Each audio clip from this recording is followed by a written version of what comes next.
வணக்கம் நண்பர்களே. யார் இந்த ஜான் பிரிட்டோ? இன்னைக்கு இந்த 2 நாளா மிகப்பெரிய பரபரப்பா பேசப்படுகிற விஷயம் இதுதான். ஏன்னா நேற்று வரைக்கும் ஜான் பிரிட்டோ அப்படிங்கிற அந்த பெயரை சுற்றி ஒரு வலையமைப்பை சொன்னாங்க. இந்த ஜான் பிரிட்டோங்கிறது யாருன்னா லாட்ரி கிங் மார்ட்டினுடைய மைத்துனர்.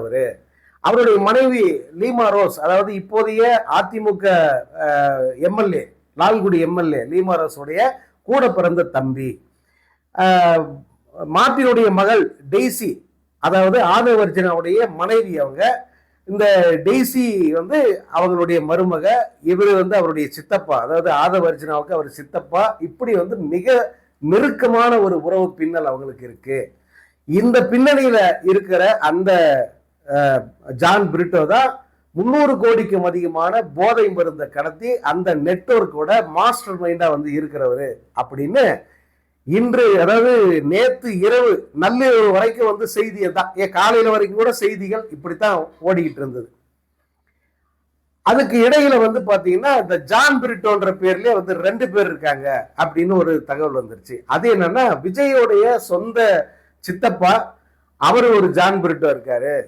அப்புறம் ஆதவர்ஜனாவுடைய சித்தப்பா இந்த ஒரு ஜான் பிரிட்டோ இருக்காரு. 2 சித்தப்பாக்களால இவங்களுக்கு பிரச்சனை அப்படின்னு ஒரு பேச்சு வந்தது. அது ஒரு குழப்பமாயிடுச்சு. அப்போ விஜயோடைய சித்தப்பா பேரு ஜான் பிரிட்டோவா, எப்படி அதுன்னு போய் தேடி எல்லாரும் பாக்குறாங்க. பார்த்தா அவர் ஜான் பிரிட்டோ இல்ல, அவர் சேவியர் பிரிட்டோ. அவர் தான் மாஸ்டர் படத்தோட தயாரிப்பாளர். அவருக்கு இதுக்கு சம்பந்தம் இல்லை, அவரை விட்டுருங்கப்பா அப்படின்னு ஒரு வழியை அவரை ரிலீஸ் பண்ணிட்டாங்க.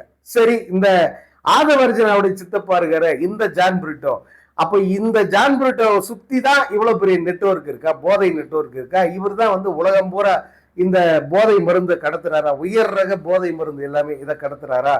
இதற்கு அப்ப ஆதவர்ஜனா துணை போறாரா? ஆதவர்ஜனா துறைமுகங்களுக்கு பொறுப்பாகவும் இருக்கார்.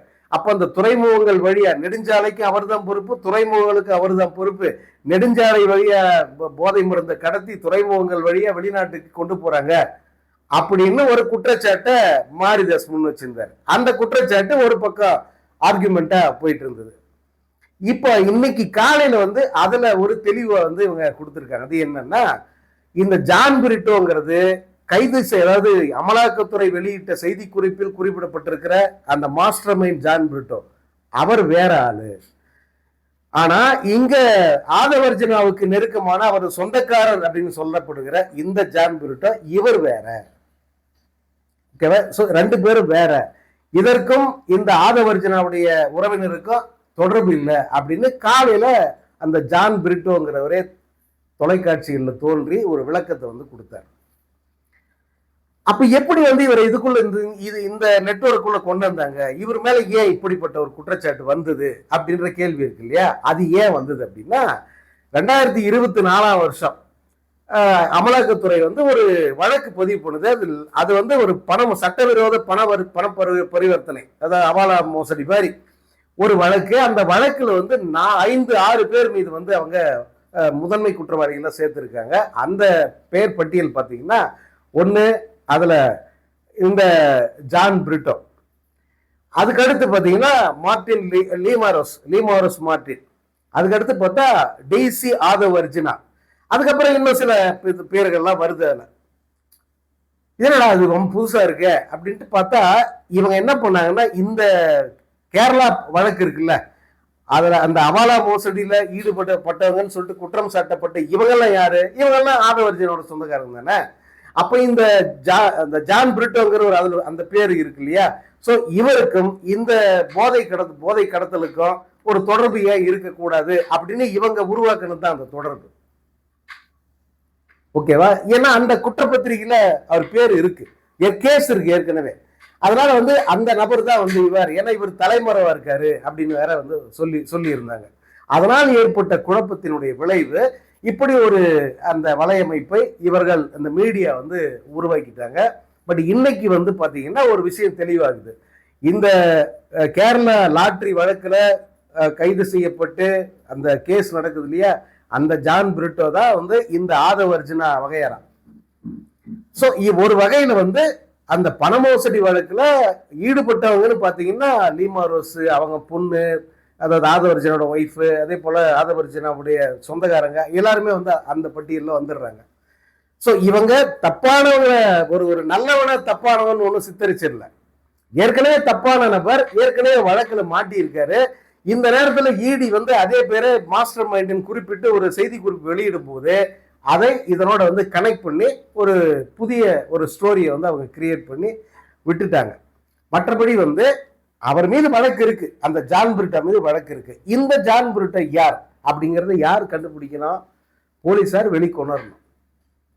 இந்த இந்த இந்த போதை வலை இருக்கு இல்லையா, மிகப்பெரிய ஆபத்து அது. இந்த போதை வலை வந்து யாரு அதுல இன்வால்வ் ஆகியிருந்தாலும் அதை மிக கடுமையாக நடவடிக்கை எடுக்க வேண்டிய இடத்துல இருக்கிறது யாருன்னா முதல்வராக இருக்கிற விஜயம், பொதுப்பணித்துறை மற்றும் துறைமுகங்கள் பொறுப்பு, இது எல்லாத்தையும் கையில் வச்சிருக்கிற அவருக்கு அடுத்த நிலையில் இருக்கிற ஆதவர்ஜனாவும் தான் இதை கட்டுப்படுத்த வேண்டிய நிலையில் இருக்கிறவங்க. வெளிக்கொண்டாட வேண்டிய பொறுப்பு வந்து அவங்களுக்கு தான் இருக்கு. அதை விட்டுட்டு பேசுறவங்களெல்லாம் பிடிச்சி ஜெயிலில் போடுவேன் அப்படிங்கிறது வந்து ஒரு சரியான அணுகுமுறை கிடையாது. இந்த ஜான் பிரிட்டோங்கிற பேர் வந்து ஒரு குழப்பத்தில் வந்து இப்படி வந்து கொலாப்ஸ் ஆயிடுச்சு. இப்போ இவர் வந்து நான் இங்கே தான் இருக்கேன், நான் எங்கேயும் போயிடல, தலைமறைவெல்லாம் இல்லை, என் மேலே வழக்கு இருக்கிறது உண்மைதான், ஆனால் அது கேரளா லாட்ரி வழக்கு, அதுக்கு இதுக்கும் சம்மந்தம் இல்லை, நான் வந்து இந்த போதை கடத்தலுக்கும் அந்த கும்பலுக்கும் எனக்கு சம்மந்தம் இல்லை அப்படின்னு வந்து அவர் ப்ரெஸ், அதாவது பத்திரிகையாளர் ஊடகங்கள் முன்னாடி தோன்றி விளக்கம் கொடுத்துட்டார். ஸோ இப்போ நம்ம இந்த ஜான் பிரிட்டோ இவ்வளவு நாள் பேசப்பட்ட இந்த விஷயத்த, ஏன்னா பெருசா வந்து மீடியா பேசல, முதன்மை ஊடகங்கள் வந்து இதை வந்து பேசல, சோசியல் மீடியா தான் வந்து அதிக அளவுக்கு இதை எக்ஸ்போஸ் பண்ணாங்க, அதிகமாக இதை பத்தி பேசினாங்க. அதே போல வந்து உண்மை யாரு, எந்த ஜான் பிரிட்டோ போதை மருந்து ஆசாமி, யார் வந்து ஹவாலா மோசடி ஆசாமி அப்படிங்கிற அந்த கிளாரிட்டியை வந்து இந்த மீடியா மூலம் தான் வந்து கிளியர் ஆச்சு. இப்போ இந்த போதை மருந்து ஆசாமிக்கு எப்படி வந்து இந்த நெட்வொர்க் வந்து செட் ஆச்சு, எப்படி வந்து இதை அவங்க உருவாக்குனா, இவன் யார் உண்மையில அப்படிங்கிறத வந்து கண்டுபிடித்து அதன் மீது நடவடிக்கை எடுக்க வேண்டிய பொறுப்பு வந்து விஜய் அரசு மீது தான் இருக்கு. ஒருப்பா அதாவது மத்திய அரசும் நடவடிக்கை எடுக்குது. இப்போ இவ்வளோ பொருளை வந்து அவங்க சீஸ் பண்ணி வச்சிருக்காங்க. அதே நேரம் வந்து ஆள் இல்லை, ஆள் வந்து வெளிநாட்டில் இருக்கார், அந்த ஜான் பிரிட்டோன்ற நபர் வந்து வெளிநாட்டில் இருக்கார். இப்ப அவர் மாட்ட வரைக்கும் ஒரு சஸ்பிஷியஸ் இது இருந்துகிட்டே தானே இருக்கும். இவரு நான் இல்லைன்னு சொல்லிட்டாரு, சரி ஓகேப்பா நீ இல்லை, ஆனா அவர் யாரு, அவருக்கு கண்ணில் பார்க்கலையே நாங்க இன்னும், அந்த நபர் எப்படி இருப்பான்னு கூட தெரியலையே, அவர் வந்து எப்ப பிடிபடுவார், எப்படி வந்து அவரை கைது பண்ணுவீங்கன்ற ஒரு கேள்வி வருது இல்லையா. அவரும் கிடைத்தால் மட்டும்தான் இந்த சந்தேகம் வந்து ஜனங்களுக்கு தீரும், அல்லது இது வந்து வெவ்வேறு விதமா பேசிக்கிட்டே தான் இருப்பாங்க. அதை தவிர்க்க முடியாது அப்படிங்கிறதா வந்து நம்மளோட பார்வை. ஸோ இந்த 2 நாளும் இந்த ஜான் பிரிட்டோ, இந்த போதை மருந்து கடத்தல், இந்த வலையமைப்பு, இதுல வந்து ஆதவர்ஜனாவுடைய அந்த குடும்பம் வந்து எப்படி தொடர்பில் இருக்கு, இதை வந்து விரிவாக யாரும் எதிர்பார்க்காத கோணத்திலெல்லாம் வந்து அரசு ஆராய்ஞ்சிட்டாங்க.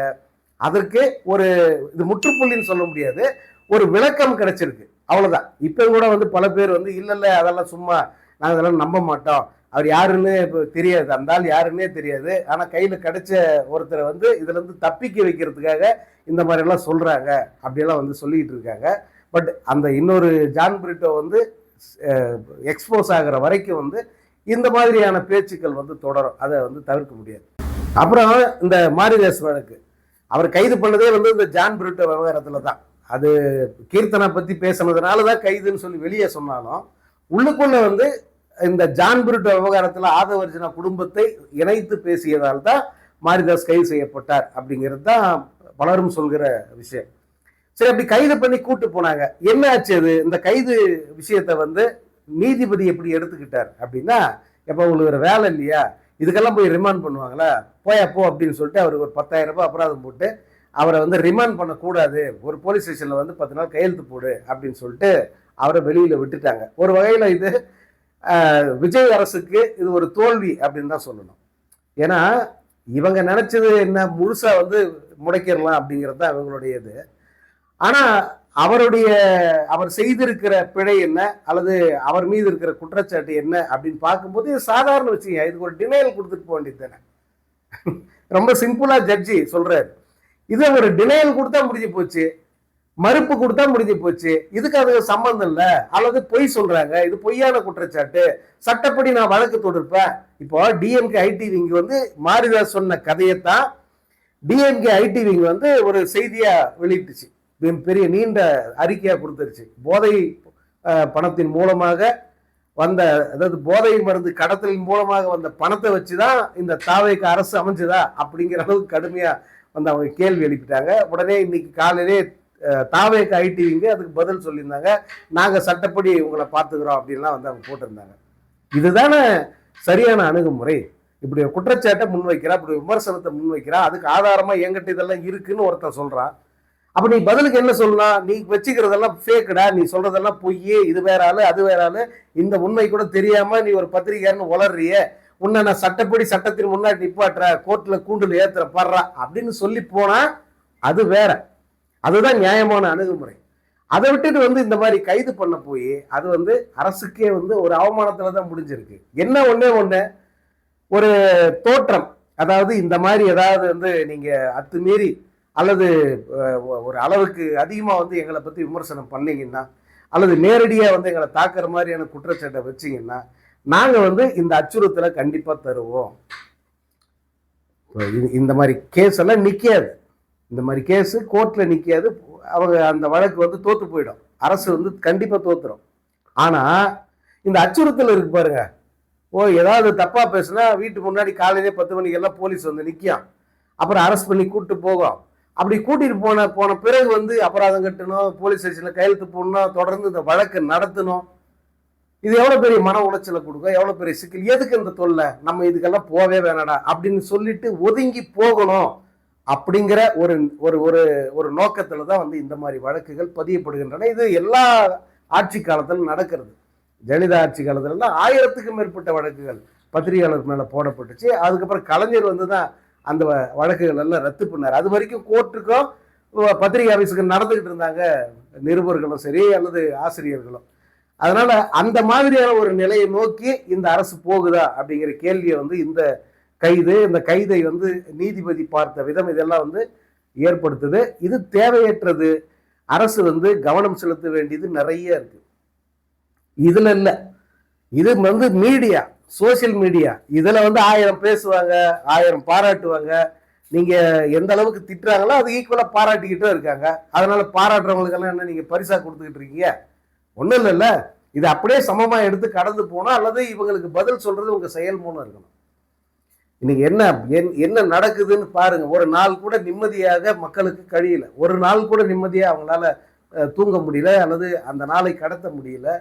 அவ்வளவு பிரச்சனைகள், அத்தனை கொலை கொள்ள பாலியல் குற்றங்கள், இது எல்லாம் பேசினாக்க ஒரு அரை மணி நேரத்துக்கு மேல போவோம். அப்படிப்பட்ட சம்பவங்களுக்கு நடந்துகிட்டு இருக்கு.